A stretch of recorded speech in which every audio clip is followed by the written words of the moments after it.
अस्सलाम वालेकुम मेरे भाइयों।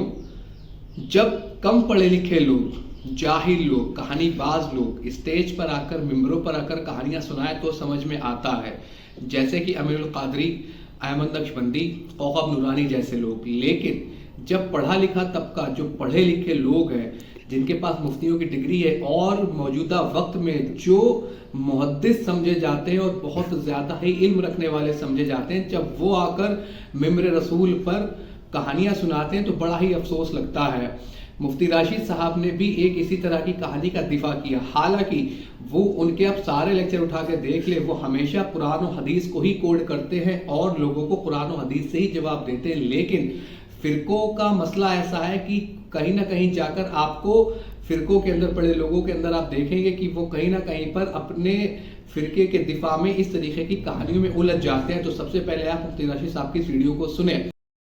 जिलानी को कुछ लोग मिलने के लिए आए, उनके पास पहुंचे तो उनका एक जो गुलाम था उसने लोटा जो रखा तो लोटे की टूटी किबला की तरफ नहीं। तो ये औलिया अल्लाह का तरीका और उनके आदाब और मुस्तहब्बात में से है कि जो भी चीज है उसका रुख किबले की तरफ कर दिया जाए। सुभान अल्लाह।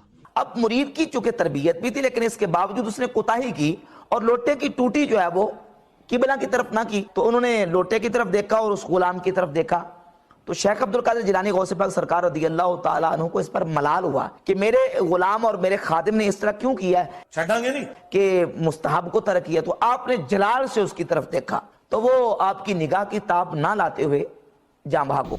मेरे भाइयों, आपने इस वीडियो को सुना जिसके अंदर वो बड़े पीर साहब की वो वाली करामत का दिफा करते हुए नजर आ रहे हैं कि जिसमें लोटे की टोटी को मोड़ के रखने पर बड़े पीर साहब ने अपने मुरीद को जलाली आंखों से देखा और वो वहीं पर मर गया, उसका इंतकाल हो गया। इस कहानी का दिफा करते हुए मुफ्ती राशिद साहब नजर आए। मेरे भाइयों, मुफ्ती राशिद साहब का कहना था कि बुजुर्गों का यह तरीका होता था कि उन्हें अपनी हर चीज एक ही जगह पर चाहिए और उनका जो मुरीद था वो वेल ट्रेंड था और उसने आकर उसके बावजूद भी लोटे की टोटी का रुख बदल दिया, जिससे बड़े पीर साहब को बड़ा मलाल हुआ और उन्होंने पहले लोटे की तरफ देखा और फिर अपने मुरीद की तरफ देखा और वो ताप नहीं ला सका अपनी आंखों की और वो इंतकाल कर गया। तो मेरे भाइयों, ये कहानी मुफ्ती राशिद साहब ने कराई। तो मेरे भाइयों, जब बड़े पीर साहब मुर्दों को जिंदा कर सकते थे तो इस मुरीद का जो उन्होंने मर्डर कर दिया था इसे भी जिंदा कर देते, लेकिन इसे उन्होंने जिंदा नहीं किया और इसे मरा ही रहने दिया। जबकि आप सुनते होंगे कि बड़े पीर साहब ने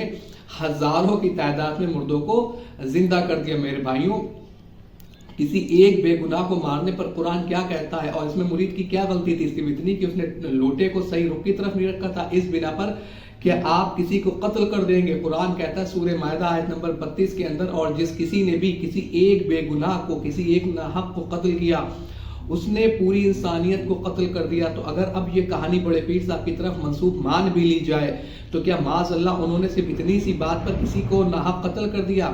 नबी पाक सल्लल्लाहु अलैहि वसल्लम ने जिन्हें अडॉप्ट किया हुआ था और वो कहते कि मैं इतने सालों तक नबी पाक सल्लल्लाहु अलैहि वसल्लम के साथ रहा, उन्होंने मुझे कभी डांटा तक नहीं, कभी नहीं डांटा। अक्सर वो मुझे काम के लिए भेजते और मैं खेल में लग जाता जब मैं छोटा सा था, लेकिन उन्होंने मुझे कभी नहीं डांटा। तो नबी पाक सल्लल्लाहु अलैहि वसल्लम की तो ये तालीमात नहीं है। और एक मौके पर नबी पाक सल्लल्लाहु अलैहि वसल्लम ने इरशाद फरमाया कि नमाज के बाद बरोज़े हश्र सबसे पहला सवाल नाहक कत्ल का किया जाएगा कि अगर दुनिया के ऊपर किसी ने किसी को नाहक कत्ल कर दिया, सबसे पहले उसी का सवाल उस बंदे से किया जाएगा। तो मुफ्ती राशिद साहब के हिसाब से क्या शेख अब्दुल कादिर जिलानी रहमतुल्लाह ताला की तरफ जो उन्होंने झूठ मंसूब किया, क्या ये सवाल बड़े पीर साहब से नहीं होगा बरोज़े हश्र की उन्होंने किसी एक बेगुनाह को कत्ल कर दिया? यही नहीं, अब आप जरा इस दूसरी वीडियो को भी सुने।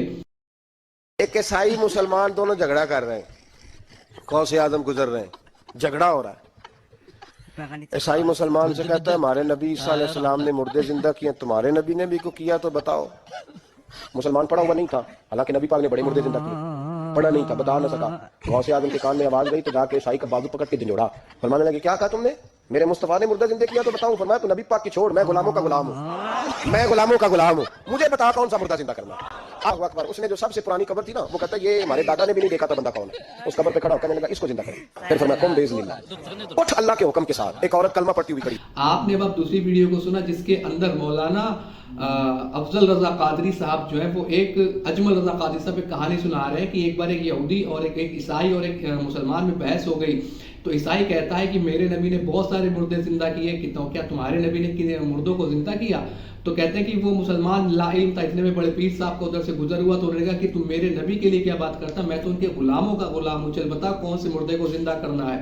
تو وہ عیسائی کہتا ہے کہ جو سب سے پرانی قبر ہے اسے زندہ کر دو۔ تو بڑے پیر صاحب اس قبر سے کہتے ہیں کہ اللہ کے حکم سے اٹھ جا، اور وہاں سے ایک عورت اٹھ کر بیٹھ جاتی ہے۔ تو اب آپ سمجھیں اس کہانی میں اتنے جھوٹ ہے جس کا کوئی حساب نہیں۔ نبی پاک صلی اللہ علیہ وسلم کے دور حیات سے لے کر آج تک ایک ایسا عیسائی نہیں ہے، چاہے وہ پروٹیسٹنٹ ہو یا کیتھولک ہو، جو عیسیٰ علیہ السلام کو نبی مانتا ہو۔ اگر وہ نبی مانتے ہوتے تو مسلمانوں سے ان کا یہ جھگڑا ہی نہیں ہوتا، کیونکہ ایک ان کے اندر جو فرقہ ہے وہ عیسیٰ علیہ السلام کو معاذ اللہ خدا کا بیٹا تسلیم کرتا ہے، اور جو ان کے اندر دوسرا فرقہ ہے وہ عیسیٰ علیہ السلام کو ہی خدا مانتا ہے۔ نبی عیسیٰ علیہ السلام کو کوئی بھی کرسچن نہیں مانتا، چاہے وہ پروٹیسٹنٹ ہو یا کیتھولک ہو، کیونکہ جھوٹ کے پاؤں نہیں ہوتے، اور جھوٹ ہی ہوتا ہے، اور کہیں نہ کہیں اس جھوٹ کے پیچھے کچھ نہ کچھ چھوٹ ضرور جاتا ہے، جیسے کہ اجمل رضا قادری صاحب نے یہ جھوٹ بولا۔ اور بات رہی قبر سے مردے جلانے کی، تو میرے بھائیوں یہ کوئی بھی نہیں کر سکتا سوائے اللہ کی عطا سے۔ عیسیٰ علیہ السلام نے یہ معجزے کر کے دکھائے، اور ان کے کیے مردے جو انہوں نے زندہ کیے، ایسا نہیں تھا کہ وہ ہمیشہ کے ہمیشہ زندہ رہتے تھے،